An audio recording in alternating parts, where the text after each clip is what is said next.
au niveau du Maroc, je vais essayer ce tour de force de vous présenter un peu ce beau pays qui est le nôtre en quelques minutes. Le Maroc est situé en Afrique du Nord. Il est à 14 km de l'Espagne et cette proximité géographique, culturelle, historique avec l'Europe lui confère un réel avantage compétitif.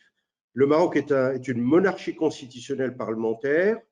C'est un pays qui dépasse aujourd'hui les 36 millions d'habitants, avec un produit intérieur brut de plus de 130 milliards de dollars.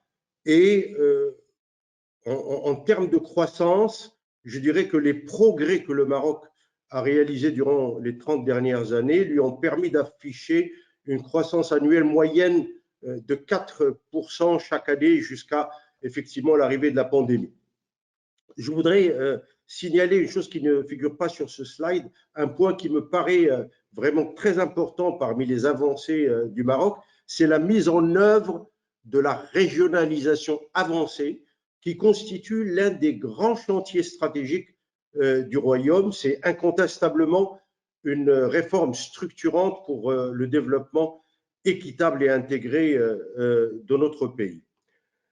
Maintenant, pour ce qu'il faut savoir, c'est que l'économie marocaine a connu une transformation profonde grâce à la dynamique, si vous voulez, de trois grands piliers fondamentaux qui sont les chantiers structurants, et en l'occurrence les infrastructures, l'amélioration de l'environnement des affaires et les stratégies sectorielles. Ces trois piliers font l'objet des trois slides qui vont défiler devant vous. Et je commence par les infrastructures, et je crois que Sébastien a beaucoup insisté sur l'importance des infrastructures et de leur performance.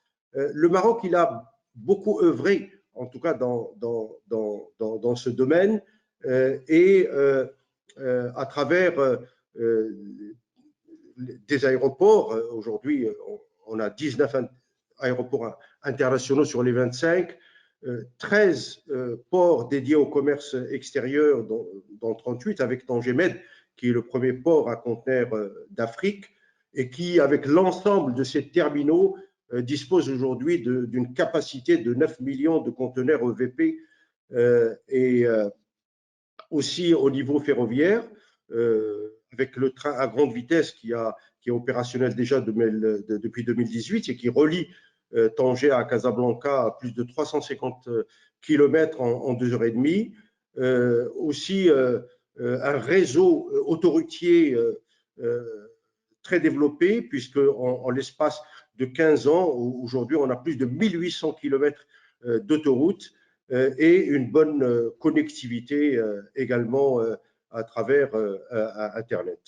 Le Maroc a beaucoup travaillé pour améliorer l'environnement des affaires. C'est ce qui lui a permis d'améliorer ses classements internationaux, comme l'attestent les rapports des institutions internationales, aussi bien en termes de compétitivité, de réglementation des affaires, d'attractivité des investissements étrangers, ou en tant que, comme l'atteste le dernier rapport des perspectives économiques en Afrique de la BAD, le Maroc est premier investisseur africain en Afrique. Le dernier point sur le slide évoqué concerne les accords de libre-échange. Là, je voudrais quand même préciser que ces accords, en tout cas, témoignent du choix de l'ouverture économique fait par le Maroc, un choix volontariste, stratégique, qui s'inscrit dans une politique de coopération triangulaire Europe, Méditerranée et Afrique. Le Maroc a signé plusieurs accords de libre-échange, bien sûr l'Union européenne, les États-Unis, la Turquie, un certain nombre de pays arabes. Ce qui fait, on peut dire en résumé que le Maroc a accès à 1,6 milliard de consommateurs en franchise des droits et taxes. Et le dernier pilier c'est à savoir les stratégies sectorielles qui tirent la croissance du Maroc. Le Maroc n'a pas de pétrole ni de gaz, mais il a mis en place une série de plans sectoriels. C'est-à-dire, ce que vous voyez sur le slide, c'est le plan d'accélération industrielle, c'est le plan industriel. Mais il y a pour l'agriculture, par exemple, le plan Maroc vert, pour le tourisme, il y a le plan Azur, pour la pêche et le plan. Donc, il y a différents plans qui ont été mis en place et ces plans s'inscrivent dans une double logique de modernisation de secteurs traditionnels, à l'instar du textile, de l'agriculture et de la pêche, etc., mais aussi de développement de secteurs innovants tels que l'offshoring, l'aéronautique, l'automobile, qui est le premier secteur exportateur au Maroc, mais le Maroc aussi est le premier constructeur en Afrique du Nord et le deuxième du continent africain. Un secteur d'ailleurs qui est animé par deux grands investisseurs français, en l'occurrence Renault à Tanger, avec plus de 400 000 véhicules par an, dont 90% à l'export, et il n'y a pas très longtemps encore, Peugeot, dans la ville de Kénitra, qui vient d'ailleurs de décider de doubler la capacité de production pour l'amener à 200 000 véhicules par an.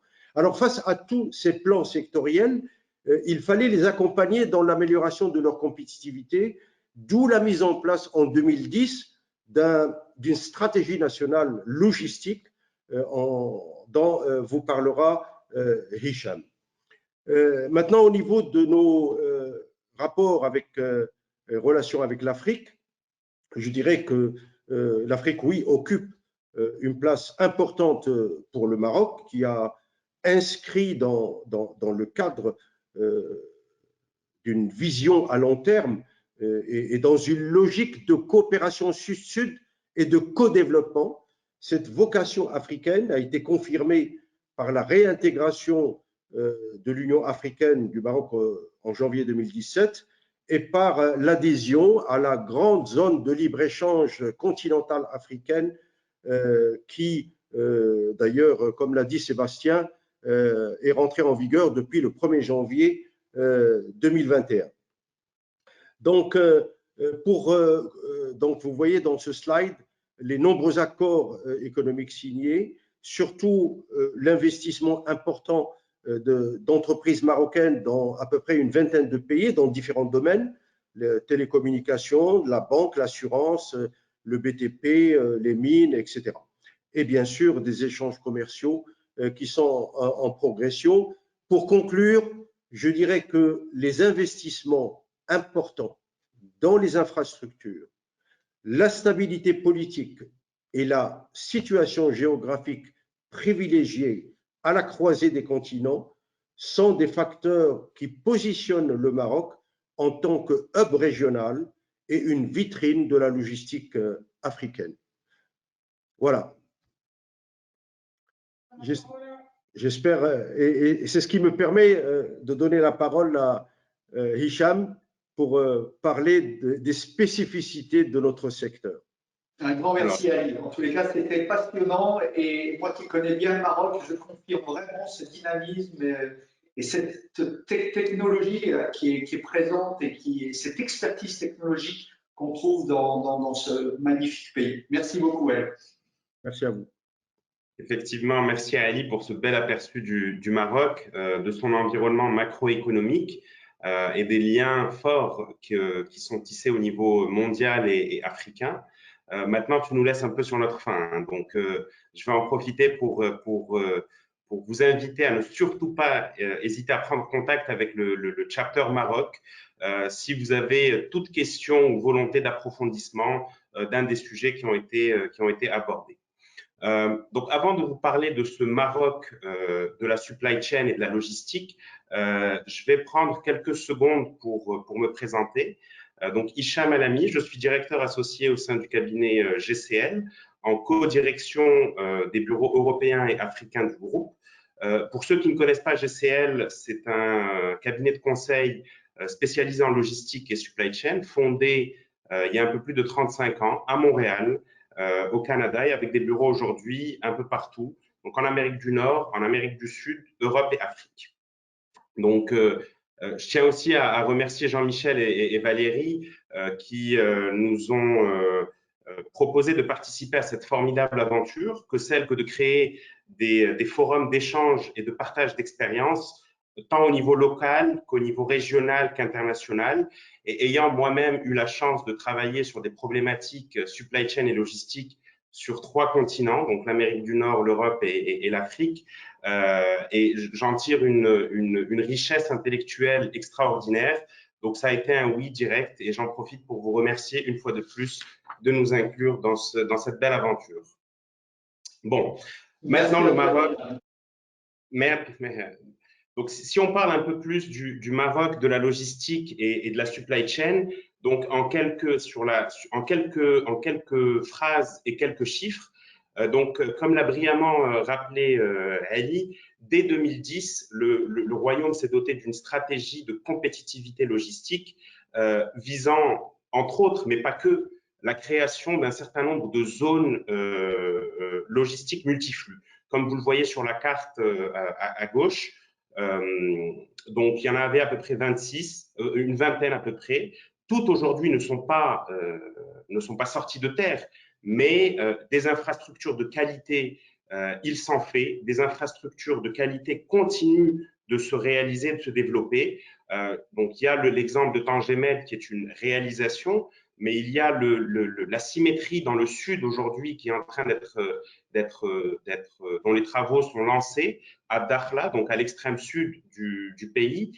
Les kitesurfers et les windsurfers doivent bien connaître, mais il y a un port d'importance qui a pour ambition de devenir le futur Tangemed du Sud, dont les travaux ont déjà démarré. Donc, on le voit de par ce dynamisme de l'économie et de la vivacité des échanges, qu'ils soient internationaux, mais aussi internes, avec le développement, comme l'a rappelé Ali, de nouveaux bassins et de nouveaux pôles industriels qui ne sont pas tous localisés au niveau de Casaraba, mais un peu partout à travers le pays. Donc, de création de bassins de consommation nouveaux. Le secteur du transport et de la logistique est forcément à l'honneur. Et aujourd'hui, il représente environ 6% du PIB et emploie un peu plus d'environ 500 000 personnes à ce jour. Donc forcément, cela induit, bon, on ne va pas parler des grands opérateurs, mais il y a des opérateurs du coup de classe mondiale qui se créent, tant internationaux que nationaux. Cela induit aussi le développement d'une offre de formation. Yves, tout à l'heure, en a parlé. Un des piliers structurants pour aborder un marché, c'est les ressources humaines. Aujourd'hui, en supply chain et en logistique, les capacités de formation ont été multipliées par 4 sur les 10 dernières années et il se forme plus de 8000 personnes par an sur tous les volets de la supply chain et de la logistique, en passant des conducteurs d'engins aux directeurs supply chain. Dernier élément qui n'est pas des moindres, dans un monde qui se digitalise, le Maroc n'est pas en reste. Donc pour ceux qui connaissent le Maroc, c'est un pays, c'est une culture qui sait allier modernité et tradition. Et je vais revenir sur ce deuxième volet-là.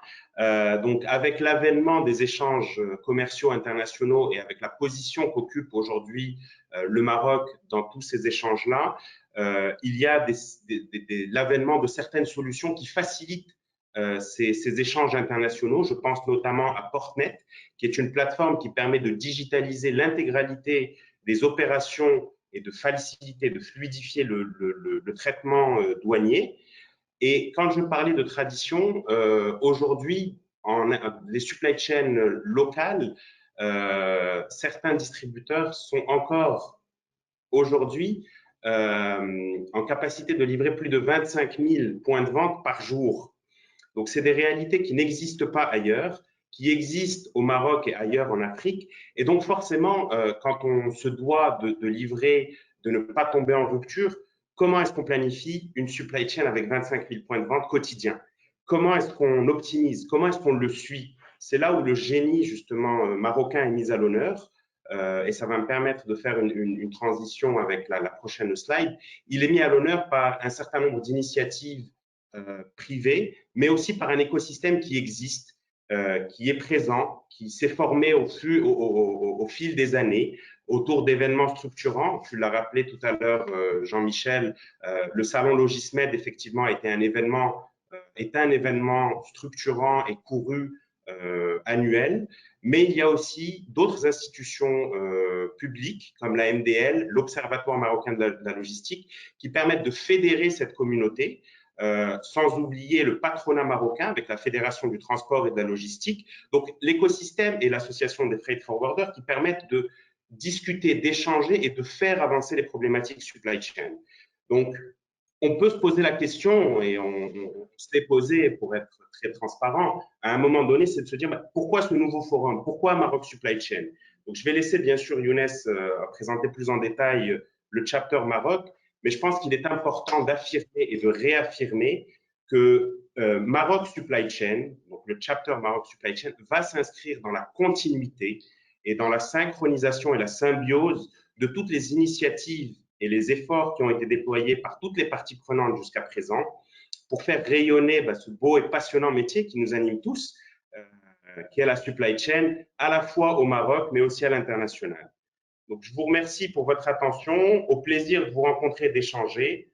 Younes, je te cède la parole.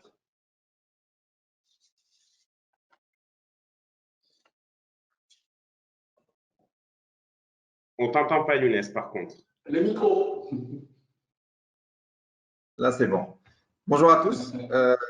Merci Hicham. Je me présente, Younes Lamarty. Je suis le directeur général de Bolloré Transport Logistics Maroc. Avant tout, je tiens vraiment à remercier mes amis Hicham et Ali pour cette brillante présentation du Maroc. C'est vraiment, ça donne envie. Et ça montre aussi le dynamisme de la supply chain dans notre pays. Le pourquoi de Maroc Supply Chain, le projet intéressant de France Supply Chain pour s'ouvrir sur l'international et le dynamisme que la filière de la supply chain connaît au Maroc nous a séduit pour lancer Maroc Supply Chain. Maroc Supply Chain se veut un club privé professionnel à but non lucratif qui rassemble les acteurs de la filière du transport et de la logistique. Bien sûr, c'est un lieu, un espace de rencontre et de partage de bonnes pratiques et des expériences pour enrichir et améliorer la supply chain. Nos objectifs, c'est promouvoir cette culture de supply chain et accompagner les entreprises membres de Maroc Supply Chain. Et bien sûr, s'intégrer et continuer d'œuvrer à la coopération des relations entre les institutions marocaines et France Supply Chain. Les filiales des entreprises françaises membres de la France Supply Chain sont membres de Maroc Supply Chain automatiquement. Et j'invite les entreprises marocaines à nous rejoindre et à partager avec nous cette expérience. Pour nous contacter, vous avez sur la présentation notre contact pour faire partie de ce club. Et je passe la parole à mes amis du COPIL pour se présenter. Et je commence par Sophia.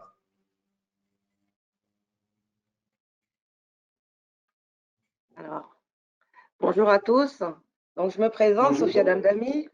J'ai pratiquement 20 ans d'expérience dans le domaine de la supply chain, principalement industrielle, donc au Maroc. Plus précisément dans le secteur agroalimentaire, donc chez Danone, et dans le secteur des matériaux de construction chez Lafarge-Holcim. Pour ma part, j'ai été ravie d'être intégrée dans ce projet. Je remercie les personnes qui m'y ont invitée. Donc, c'est un challenge, vraiment un vrai beau challenge de participer au lancement de ce chapter Maroc.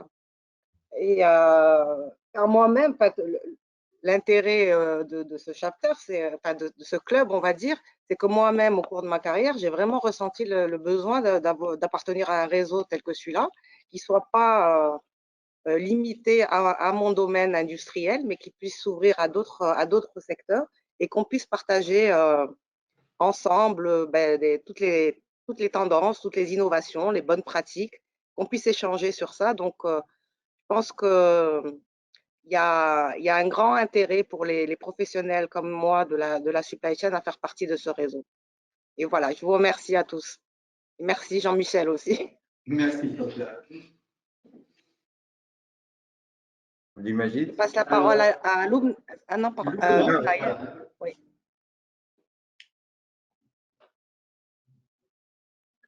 Bonjour à tous, je m'appelle Loubna Nefzaoui. Donc, je suis la directrice achat de la société International Paper au Maroc. La société International Paper Maroc est leader mondial de l'emballage. Il est aussi leader au Maroc.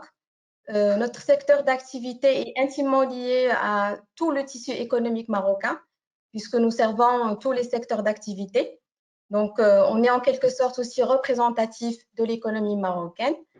Cette initiative, en tout cas, elle est très saluée parce qu'elle nous permet d'abord d'établir un canal d'échange entre le Maroc et la France. Et on sait tous que les deux pays ensemble, ils ont une collaboration, des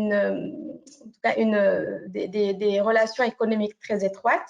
C'est aussi l'occasion pour International Paper de participer à travers sa connaissance qu'elle a du Maroc dans l'animation de ce club qu'on souhaite productif et on souhaite qu'il soit en tout cas un espace d'échange de part et d'autre. Voilà, je suis en tout cas ravie et je remercie toute l'équipe qui ont œuvré pour préparer cet événement. Merci. Bonjour à tous. Alors, Amine Berada, je suis le directeur général de la société Coesium.